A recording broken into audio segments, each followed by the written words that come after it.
In this video, we're going to be working with the clone stamp tool. Now, the clone stamp tool works very similarly to the healing brush tool, which allows us to make alterations to our images.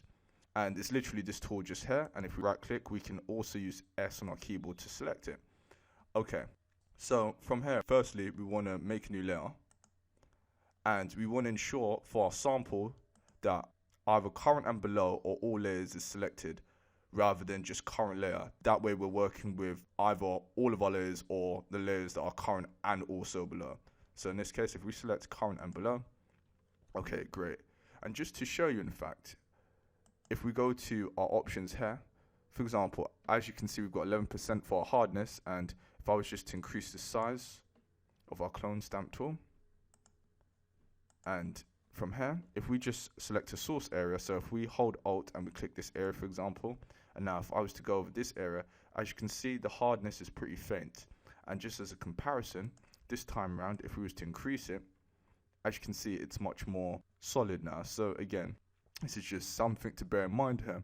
But in this case, if we just decrease our hardness like so, and using our squared brackets on our keyboard, if we decrease the size of this, we can now select our source area. We can just hold Alt and click this area. And what we're going to do is we're going to remove this bird from our image. So now if we literally just click over, like so, and as you can see, our bird is being removed from our image, like so. So literally just clicking over any areas to remove our bird, like so.